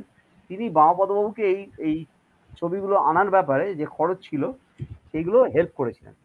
এবার মুশকিল হচ্ছে যে এইসব ছবি কিন্তু নিজে থেকে ছাপিয়ে আনা যাবে না সায়ন, সেই জন্যে একটা এজেন্ট লাগবে তোমার, মানে একজন ব্যবসায়ীকে ধরতে হবে। তার কারণ হচ্ছে যে তারা ওই কোম্পানির সঙ্গে যোগাযোগ করবে এবং তারা ওই খরচ টরচ ইত্যাদি যা হবে তাদের মাধ্যমে হবে, অর্থাৎ মানে কমিশন একটা এজেন্সিকে ধরতে হবে। সেই এজেন্সির নাম ছিল রায় বাবাজি অ্যান্ড কোম্পানি। তাদের ঠিকানা ছিল 182 নম্বর লোয়ার চিতপুর রোড। এই রায় বাবাজি কোম্পানি যখন লাটে উঠে গেল তখন এই সব অডিওগ্রাফের বিশাল পরিমাণ একটা সম্ভার তারা জলের দামে বিক্রি করে দিল। সেখান থেকে এই জ্যোতির্ময় ভট্টাচার্য তিনি যে বইটা লিখেছেন, খুব দামি বই লিখেছেন একটা, আমি সম্প্রতি বইটা কিনেছি। তো এই জ্যোতির্ময় বাবু ওইখান থেকেই এই ছবিগুলো কালেকশন করেছেন, বুঝতে পারলেন? ওনার বইটার নাম 19 শতকের শিল্পী বামাপদ বন্দ্যোপাধ্যায়। সম্প্রতি বইটা বেরিয়েছে মানদাস বলে একটা প্রোডাকশন হাউস থেকে। তা আমি এই অডিওগ্রাফগুলো কিন্তু সবটাই ওনার বাড়িতে দেখেছি, মানে ওই অমিতাভ বাবুর কাছে দেখেছি। এই এই এই বইটা যারা বামাপদবাবু সম্পর্কে আগ্রহী তারা কিনতে পারেন, কিন্তু এটাতে ওনার পুরো জীবনী উনি পাননি, ওনার মানে উনি খুঁজে পাননি আর কি পুরো জীবনীটা। যেভাবে আমি এত পরিশ্রম করে কালেকশন করে জোগাড় করেছি, এখানে খুব সংক্ষেপেই ওনার জীবনীটা দেওয়া আছে, কিন্তু ছবিগুলো পাওয়া যাবে, অরিজিনাল ছবিগুলো পাওয়া যাবে। অর্থাৎ ওই যে অডিওগ্রাফগুলো যেগুলো উনি কিনেছিলেন বাজারে, ওরা খুব সস্তায় ছেড়ে দিয়েছিল, কারণ তখন তো কোম্পানি লাটে উঠে গেছে। বেশি দিনের কথা না, এটা হচ্ছে 1970 দশকের ঘটনা, মানে ওই নকশাল পিরিয়ডের সময়টা। এতদিন পর্যন্ত কিন্তু মোটামুটি ছিল। যাই হোক, তাহলে এই হচ্ছে ব্যাপার। এবার আমি যেটা বললাম যে শুধুমাত্র পৌরাণিক ছবি নয়, আমরা অলরেডি অনেকটা সময় পেরিয়ে এসেছি, আমরা শেষের দিকে চলে এসেছি। শুধু পৌরাণিক ছবি নয়, তিনি প্রাকৃতিক ছবি এবং অন্যান্য নানান সাবজেক্ট, মানুষ টানুষ ইত্যাদি সবই এঁকেছেন, নানা রকমের ছবি এঁকেছেন। তো আঁকতে হয়েছে তাকে ন্যাচারালি। তার একটা ভীষণ ক্রিয়েটিভ অ্যাটিটিউড ছিল। এবং ফেসবুকে দেখবে একটা গল্প প্রায় ঘুরে বেড়ায় যে একজন মানে শিল্পী, তার এক চোখ কানা, তার একটা ছবি আঁকা হয়েছিল। এই গল্পটার আসল ভিত্তি কিন্তু বামাপদবাবু। এটা হচ্ছে সিয়াসলের যে কুমার প্রমথনাথ মালিয়া, তার বাড়িতে একটা ভোজ খাওয়া হয়েছিল। যারা শুনছেন তারা শুনলে খুব আশ্চর্য হয়ে যাবেন। সিয়ারসোলের রাজবাড়িতে প্রমথনাথ মালিয়া একটা ভোজসভার আয়োজন করেছিলেন এবং সেখানে মহাপদবাবুকে নেমন্তন্ন করেছিলেন। মহাপদবাবু গেলেন, ওখানে গিয়ে দেখলেন যে বর্ধমান ডিভিশনের কমিশনার গ্রিফিথ সাহেব উপস্থিত রয়েছেন। গ্রিফিথ সাহেবের একটা চোখ ছিল কানা, মানে চোখটা নষ্ট হয়ে গেছিল, উনি এক চোখ অন্ধ ছিলেন। গ্রিফিথ সাহেবের খুব ইচ্ছে যে একটা ছবি আঁকাবেন বামাপদবাবুকে দিয়ে। তো বামাপদবাবুকে বলাতে বামাপদবাবু বলছে, গ্রিফিথ সাহেব বললেন যে আমার তো হবে না ছবি আঁকা, মানে ইচ্ছে থাকলেও তো হবে না, কারণ আমার তো চোখই নেই, কি তাহলে চোখটা আপনাকে তৈরি করে দিতে হবে, তা তো হয় না। তো বামাপদবাবু তখন বললেন ঠিক আছে, আপনাকে আমি ছবি এঁকে দেবো, আপনার কোনো চিন্তা নেই, আপনি শিকারির পোজ নিয়ে থাকবেন, হাতে একটা বন্দুক নিয়ে শিকারির পোজ নেবেন, তাতে আপনার একটা চোখই দেখা যাবে আর বাকি চোখটা দেখা যাবে। সেই অবস্থায় কিন্তু ছবিটা আঁকা হয়েছিল। এইটা হচ্ছে বামাপদবাবুর ক্রিয়েটিভিটির একটা মস্ত বড় গুণ। অর্থাৎ গ্রিফিথ সাহেবের সেই ছবিটা ওই শিকারির পোজ অবস্থায় আঁকা হয়েছিল। বামাপদবাবুর দুটো বিয়ে, প্রথম স্ত্রীর নাম আমি জানতে পারিনি, কিন্তু দ্বিতীয় স্ত্রীর নাম ছিল প্রতিভা গাঙ্গুলি, তার বাড়ি ছিল জনাইতে। বামাপদবাবুর 5 ছেলে আর 4 মেয়ে। ছেলেদের নাম হচ্ছে রজনী, শিবচন্দ্র, প্রফুল্লচন্দ্র, যোগেশচন্দ্র, ধনগোপাল। এই যোগেশচন্দ্রর ছেলে অমিতাভ বন্দ্যোপাধ্যায়, তার বাড়িতেই আমি গিয়েছিলাম, তিনি ব্যান্ডেলে থাকতেন, এখনো হয়তো আছেন, আমি বলতে পারবো না।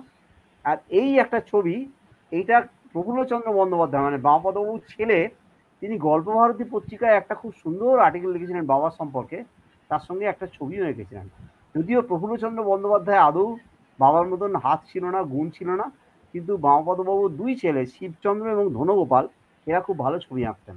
ঠিক আছে, তাহলে আমি আবার বলি ছেলেদের নামগুলো: রজনী, শিবচন্দ্র, প্রফুল্লচন্দ্র, যোগেশচন্দ্র এবং ধনগোপাল। আর মেয়েদের নাম হচ্ছে বীণাপানি, চারুবালা, মণিমালা আর অন্নদাময়ী। তার মধ্যে বীণাপানি বাবার সম্পর্কে নিজের মেয়েকে নিয়ে, লতিকা নিয়ে 1952 সালে দেশ পত্রিকায় একটা খুব সুন্দর লেখা করেছিলেন। সেটা আমাদের অত্যন্ত, আগে সিনেমা হলের দেওয়ালে এই ধরনের ছবি আঁকা থাকতো, সেখানে বামাপদবাবুর কোনো অবদান আছে না, সিনেমা হলের দেওয়ালে কিন্তু এই ধরনের কোনো ছবি টাঙানো থাকতো না। সরি, আমি অন্তত বড় বড় রাজবাড়িতে খুঁজলে পাওয়া যাবে, রাজবাড়িতে খুঁজতে পাওয়া যাবে। আমি কিন্তু অনেক বাড়িতে, মানে পুরনো বাড়িতে, বিশেষ করে মানে আমি অনেক কলকাতার পুরনো বাড়িতে ওই দুর্বাসার ছবি বা শান্তনু গঙ্গার ছবি বা এরকম মানে অনেক অডিওগ্রাফ প্রচুর আমি দেখেছি। এমনকি আমি বলতে পারি ডক্টর শঙ্কর নাথ, আমাদের খুব বিখ্যাত অঙ্কোলজিস্ট, তার বাড়িতেও একটা এরকম পুরনো ছবি কিন্তু আমি দেখেছি। এখন সেটা আছে কিনা আমি জানি না, বলতে পারবো না, কিন্তু এরকম পুরনো ছবি আমি অনেকগুলো বাড়িতে দেখেছি, বাঁধানো আছে। আমাদের হাওড়াতেও দেখেছি বেশ কিছু পুরনো বাড়িতে। যাই হোক, তাহলে ওনার 5টা ছেলে 4টে মেয়ে, তার মধ্যে বীণাপানি বাবার মারা যাওয়ার পর একটা খুব সুন্দর 52 সালে একটা আর্টিকেল লিখেছিলেন তার মেয়ে লতিকাকে নিয়ে। এইখানে কমল সরকার, যিনি বিখ্যাত শিল্প রসিক এবং শিল্প সমালোচক, কমল সরকার বামাপদবাবুকে নিয়ে একটা লেখা করেছিলেন। তিনি একটু গুলিয়ে ফেলেছিলেন, তিনি ভেবেছিলেন যে বীণাপানি এবং লতিকা বামাপদবাবুর 2 মেয়ে, আদৌ তা নয়। বাড়ি থেকে জানা গেছে এটা, যে বীণাপানির মেয়ে হচ্ছেন লতিকা। ঠিক আছে, যাই হোক, এবার প্রথম বিশ্বযুদ্ধ যখন এলো তখন বামাপদবাবুর দুর্ভোগ শুরু হলো। কেন? ওই যুদ্ধের তাড়নায় ছবি আসা বন্ধ হয়ে গেল। একটা ব্যবসায়ী তাকে রায় লিখছে আমার কালেকশনে 2টো ছবি আছে। বাহ, ভেরি গুড। সৌভিক রায়, সৌভিক দা, অসংখ্য ধন্যবাদ। নমস্কার নেবেন। আপনার কাছে ছবি, আপনি যে অনুষ্ঠানটা শুনছেন, আমার খুব আনন্দ লাগছে, খুব ভালো লাগছে। আপনি যে একজন দুর্লভ সংগ্রাহক তা আমি জানি। তো যে 2টো ছবি আছে তাদের নাম যদি একটু আমাদের জানান খুব ভালো হয়, তাহলে আমরা খুব আনন্দ পাই। প্রথম বিশ্বযুদ্ধ যখন চলে তখন ছবি আসা বন্ধ হয়ে গেল। একজন ব্যবসায়ী তার কাছ থেকে প্রচুর ছবি চিটিংবাজি করে মানে ঠকিয়ে নিল আর কি। আর যে ঘটনাটা ঘটলো সেইটা ওনার মৃত্যুর একটা বড় কারণ বলা যায়। এটা হচ্ছে ভবানীপুরে আগুন লেগে ওনার 15টা মূল ছবি পুড়ে গেল, নষ্ট হয়ে গেল। এই একটা ধাক্কা উনি সহ্য করতে পারলেন না। 1932 সালের 3রা এপ্রিল বামাপদবাবু সালকিয়ার বাড়িতে মারা যান। এবং তারপরে যেহেতু কলকাতার মহলে তো ওনার তো বিরাট নাম ডাক, মানে শিল্পী হিসেবে তো বটেই, মানুষ হিসেবেও বিরাট নাম ডাক। তার কারণ উনি হয়তো কবিতা টবিতা বা গান টান লিখতেন না, কিন্তু কি বলে, এইসব রাজা মহারাজাদের বাড়িতে যেসব অনুষ্ঠান হতো সেখানে উনি নিয়মিত যেতেন, গান শুনতেন বা ওই কবিতা পাঠের আসর বা অন্যান্য জলসা টলসাতে উপস্থিত থাকতেন। আর সালকিয়া নাট্যপীঠ যেটা ছিল, সালকিয়ায় যখন ছিলেন, সালকিয়াতেও কিন্তু যে সামাজিক যে সংস্থাগুলো ছিল সেখানে যুক্ত ছিলেন। সেই জন্যে সালকিয়া নাট্যপীঠে একটা সভা হয়েছিল এবং জলধর সেন এসছিলেন সেখানে। সেখানে উনি একটা মন্তব্য করেছিলেন যে বামাপদবাবুর মৃত্যুতে মজলিসি লোকের অভাব হইল। অর্থাৎ তিনি যে মানে এই যে গল্পবাজ বা আড্ডাবাজ লোক ছিলেন, সেইটা ওই স্মৃতিচারণে উঠে এসেছিল যে উনি দাড়ি রাখতেন আর মাথায় সবসময় একটা ছাতা রাখতেন। তার জন্য তাকে সবাই জিজ্ঞেস করতো যে আপনি মাথায় সবসময় ছাতা এই হাতে একটা ছাতা কেন রাখেন? বলে দেখো, সমস্ত ভারতবর্ষের ঘুরে আমি দেখেছি যে সব জাত মাথায় একটা করে শিরস্ত্রাণ ইউজ করে, শুধু বাঙালিরা ছাড়া। আমাদের শিরস্ত্রাণ নেই, তাই আমি ছাতাটাকে রাখি। মজা করে বলতেন আর কি। তো যাই হোক, তো এই ছাতাটাই আমার আর কি আমার শিরস্ত্রাণের কাজ করে। এবার বিদ্যাসাগরের ছবিটা দিয়ে শেষ করব আলোচনাটা। আচ্ছা, এবার তার আগে একটা কথা বলা দরকার, সেটা হচ্ছে বামাপদবাবু এখনো পর্যন্ত কিন্তু পুরোপুরি বাঙালির মন থেকে মুছে যাননি। বিশেষত যারা শিল্পী, পুরোনো দিনের শিল্পী যারা, তারা মনে রেখেছেন। আমার পরিষ্কার মনে আছে যে 1983 সালে আমি যখন ওই পত্রিকা কালেকশন করতাম, দেশ পত্রিকা, তো আশুতোষ বাদ সেন্টিনারি হলে তার 7টা ছবি প্রদর্শনীতে নেওয়া হয়েছিল। কোথা থেকে নেওয়া হয়েছিল আমি জানি না, বোধহয় ইন্ডিয়ান মিউজিয়াম থেকে নেওয়া হয়েছিল। এছাড়া 2002-এ 19শে মার্চ থেকে আর 3রা এপ্রিল পর্যন্ত একটা বড় এক্সিবিশন হয়েছিল বিড়লা একাডেমিতে। সেখানে কিন্তু তার বেশ কিছু ছবি ছিল। তারপরেও মানে 2011-12-তেও আমি খবর যা পেয়েছি, তাতে বামাপদবাবুর বেশ কিছু ছবি কিন্তু পুরনো ছবি, যেগুলো মানে ওল্ড ক্যালকাটা পেন্টিং যেখানে প্রদর্শনী হয়, সেখানে বামাপদবাবুর ছবি কিন্তু দেখানো হয়। আমার ধারণা এগুলো প্রাইভেট কালেক্টর, এই সৌভিকদার মতন কোনো প্রাইভেট কালেক্টরের কাছে হয়তো থেকে যেতে পারে অরিজিনাল ছবি, সেখান থেকে হয়তো আসে। বিদ্যাসাগরের ছবিটা দিয়ে আমি শেষ করব। সেটা হচ্ছে বিদ্যাসাগরের যে ছবিটা উনি এঁকেছিলেন, সেই ছবিটা বিদ্যাসাগরের জীবনের শেষ ছবি অবশ্যই। কারণ হচ্ছে যে বিদ্যাসাগর তো মারা গেছেন 1891 সালে, ঠিক আছে, জুলাই মাসে। এই হচ্ছে সেই ছবিটা। আমি আগেই বলেছি যে বিদ্যাসাগর এই ছবিটা, বিদ্যাসাগরের ছবিটা আঁকার জন্য বামাপদবাবু কোনো পারিশ্রমিক নেননি, নেওয়া যায় না। বিদ্যাসাগরের কাছ থেকে কি উনি পারিশ্রমিক নেবেন?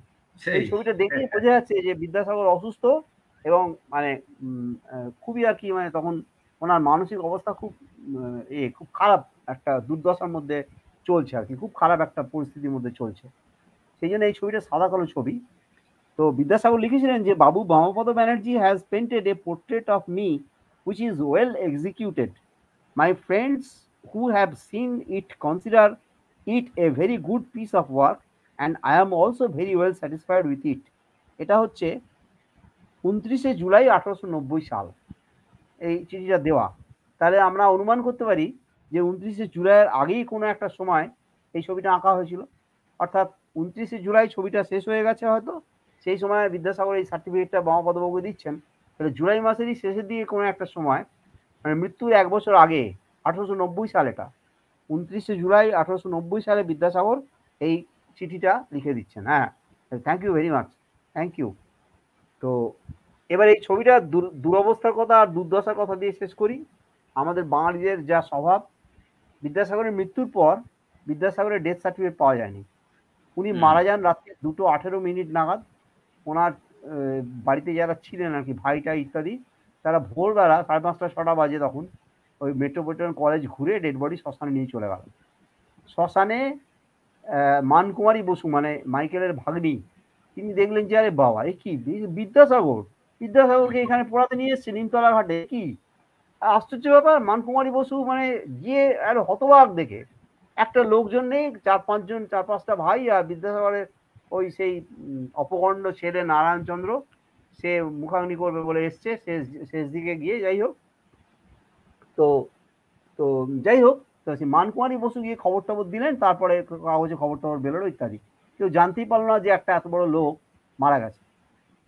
এই ছবিটা কোথায় গেল তার হদিস কেউ রাখেনি, এমনকি কমল সরকার উদ্ধার করতে পারেনি।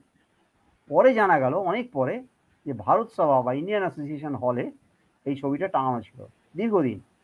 কমল সরকার দেশ পত্রিকায় একটা খুব ভালো প্রবন্ধ লিখেছেন, তাতে এই ছবিটার কথা উনি উল্লেখ করেছিলেন, কিন্তু ছবিটার ব্যাপারটা মানে মূল ছবিটা তিনি খুঁজে পাননি। পাবেন কি করে? সম্ভব নয়। ভারত সভাতেও কেউ গুরুত্ব নিয়ে এই ছবিটা রাখেনি। আমাদের দেশে এটাই নিয়ম যে আমরা কোনো মানুষকে গুরুত্ব দিতে যাই না। মানে বাঙালিদের কি বলবো, শত্রু হচ্ছে বাঙালিরাই, আমরা নিজেরাই আমাদের শত্রু, এটা আমি বলতে বাধ্য হচ্ছি। বিদ্যাসাগরের শেষ ছবি পাওয়া যায় না, এটা দুষ্কর ব্যাপার একটা। এবং পরবর্তীকালে যখন ছবিটা পাওয়া গেল, সেই ছবি আর মানে টাঙানোর মতন অবস্থা নেই, একদম নষ্ট হয়ে গেছে, পোকা খেয়ে নষ্ট হয়ে গেছে। সেটা আর ভারত সভায় তখন আর নেই। কোথায় আছে আমি তা বলতে পারবো না। আমি জানতে পারলাম এইভাবে যে এইটা ওনার আঁকা, ওনার বাড়িতে একটা স্কেচ ছিল। এই আচ্ছা। স্কেচটা থেকে বোঝা গেল যে এইটা বিদ্যাসাগরের এই ছবিটাই কিন্তু উনি এঁকেছিলেন।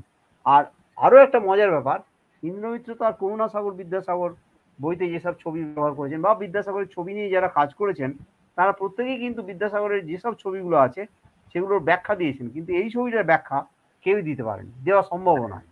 তার কারণ ওইটাই যে এই ছবিটা কিন্তু আর উদ্ধার করা যায়নি, এতটাই তার খারাপ অবস্থা এবং দুরবস্থা যে সেটা কোথায় চলে গেল কেউ আর তার খবর রাখে না। বাবুর মতন বিদ্যাসাগর এই ছবিটাও বিস্মৃতির অতলে চলে গেল। যাই হোক, আজকে আমরা বাবুকে স্মরণ করলাম, আমাদের শ্রদ্ধা জানালাম, এবং তিনি যে একসময় সালকিয়ায় আমাদের অধিবাসী ছিলেন এই হিসেবে আমরা হাওড়াবাসী হিসেবে গর্ববোধ করি। অবশ্যই আমাদের শ্রদ্ধা এই মহান শিল্পীর প্রতি রইল, এবং আশা করা যায় যে যারা এই অনুষ্ঠান শুনবেন তারাও আমাদের সঙ্গে বিনম্র চিত্রে তাঁর প্রতি শ্রদ্ধা অর্পণ করবেন। অসংখ্য ধন্যবাদ সুকান্ত বাবুকে।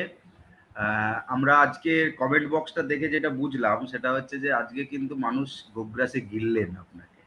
মানে হ্যাঁ, বিশেষ বিষয়টা করে আমার হচ্ছে খুব যে ভালো লাগলো মানে যে সৌভিকবাবু, তথ্যগুলো সৌভিক সবার রায় কাছেই নজর বিখ্যাত কালেক্টর, তার কাছে ছবিটা রয়েছে, দুখানা ছবি রয়েছে, এটা আমার কাছে বড় প্রাপ্তি, খুব বড় হ্যাঁ প্রাপ্তি। মানে আমি মানে ভাবতে পারিনি যে উনি একজন বড় কালেক্টর হয়ে মাহমুদবাবু ছবি এঁকেছেন, রেখে দিয়েছেন। এটা সত্যি খুব বড় প্রাপ্তি, এবং উনি শুনছেন এই অনুষ্ঠানটা, আমার খুব ভালো লাগলো, খুব আনন্দ লেগেছে। সকলেই খুব তাছাড়া যারা খুব শুনেছেন সমৃদ্ধ হয়েছে প্রত্যেককেই আমি যারা যারা ধন্যবাদ শুনলেন। জানাচ্ছি। হ্যাঁ যারা যারা প্রত্যেককে শুনেছেন অসংখ্য প্রত্যেককে আমি আমার ধন্যবাদ। আন্তরিক নমস্কার, ধন্যবাদ জানাচ্ছি। অবশ্যই আমার একদম শরীর খুব আমরা খারাপ, খুব আমরা অসুস্থ, তা সত্ত্বেও আমি সে মানে এই শুধু বামাপদবাবুকে শ্রদ্ধা জানানোর জন্যই অনুষ্ঠানটা করলাম এতক্ষণ ধরে। আমার প্রবল সত্যি মানে শ্বাসকষ্ট এবং আমি নানা দেখছিলাম মানে অনেক সমস্যা আছে। চিত্রশিল্পী বিশেষ করে আমাদের হুম, বিমান দা, সৈকত নায়েক, যারা আমাদের হুম। হাওড়া জেলার বর্তমানে ভালো কাজ করছেন হ্যাঁ, চিত্রশিল্পে, হ্যাঁ, হ্যাঁ। তারাও কিন্তু দেখছেন। এবং এটা আমাদের কাছে একটা বিরাট পাওয়া আসলে বিরাট আমাদের পাওনা, এই অবশ্যই, এই অবশ্যই। জেলার এই জেলার সঙ্গে জেনারেশনের কাছে জড়িয়ে গিয়ে থাকা। অন্তত আমরা বামাপদবাবুকে পৌঁছে দিতে পারলাম। হ্যাঁ, এবং তাদেরকে অনুরোধ করব যে তারাও চিত্রকলাগুলো নিয়ে, চিত্র যে ছবিগুলো নিয়ে তারাও যদি কোনো বিশ্লেষণ করেন সেটাও আমাদের কাছে একটা এক্সাক্টলি, পাওয়া খুব হবে। ভালো হয়েছে। তো হ্যাঁ, আমরা আসলে সেটা তো ওদের পক্ষেই সম্ভব। চিত্রকলার ডিটেলটা জানি না, কারণ হ্যাঁ, অনেক কিছু ঠিক, আমরা ঠিক, ডিটেলে হয়তো বলতে পারবো না। ঠিক কিন্তু কথা, যারা ঠিক, এই ঠিক। ফিল্ডের লোক তারা হয়তো অনেক ডিটেলে এগুলো অ্যানালিসিস করতে হুম। পারে। তবে এটা আমি সকলকে অনুরোধ করবো যে যারা বাইরে বেড়াতে যাবেন, বিশেষ করে যোধপুর, বিকানির, আলওয়ার, আজমের এইসব জায়গায় যখন যাবেন, তখন ওখানকার রাজবাড়ি বা ইত্যাদিগুলোয় অবশ্যই গিয়ে দেখবেন যে রাজা মহারাজাদের যেসব ছবি আছে তখন সেখানে আপনারা, আমি কথা দিতে পারি যে নিশ্চিতভাবে এখনকার দিনেও মানে অন্ততপক্ষে একটা দুটো ছবি তো অন্তত পাওয়া যাবেই, আশা করা যায়। কলকাতায় কি অবস্থা আমি জানি না, কলকাতার অবস্থা আমি বলতে পারবো না। ইউনিভার্সিটি ইনস্টিটিউট বা ইত্যাদি জায়গায় যেসব ছবি-টবি ছিল সেগুলো আমি আর পরবর্তীকালে দেখতে পারিনি। কিন্তু আমার ধারণা যে বাইরে কিন্তু এই ধরনের রাজা মহারাজের ছবি রেস্টোরড হয়, আছে। দেখতে পাওয়া যাবে। আমাদের অনুষ্ঠানটা সায়ন তাহলে এখানেই শেষ করি আজকের মতো।